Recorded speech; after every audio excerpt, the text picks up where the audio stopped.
பத்தனாய் பாடமாட்டேன் என்று முன் எடுத்து பண்ணால் அத்தா உன் ஆடல் காண்பான் அடியேன் வந்தவார் என்று இத்திரம் போற்றி நின்றே இந்தமிழ் மாலை பாடி கைத்திரு தொண்டு செய்யும் காதலில் பணிந்து போந்தார். பதில் சொல்றார்.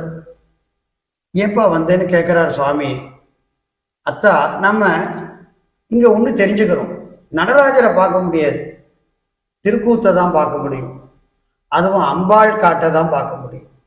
அஞ்சோளால் காண நின்று அம்மணி ஆடுமாறு அழகனி ஆடுமாறு மான்னேர் நோக்கி அருமான வாழ்முகத்தாள் அமர்ந்து காண, அருமான வாழ்முகத்தாள் அமர்ந்து காண அப்படித்தான் முடியும். பாலும் குழவி பசுங்குடர் பொறாதென நோயும் மருந்து தாய் உண்டாங்கு திருந்திடை காண சிற்றபை பொலிய திருநடம் புரியும் அற்புத கூத்து என்று குமரகுருபர சுவாமிகள் சொல்லுவார்கள். ஆகவே அம்மை பார்த்து தான் நமக்கு வேண்டிய அளவு அந்த பக்குவத்துடைய தன்மை அறிந்து அந்த கூத்தினுடைய மேம்பாடுகளை எல்லாம் உயிருக்கு கொஞ்சம் கொஞ்சமா ஊட்டி உயிரை மேம்படுத்துவாங்களாம்.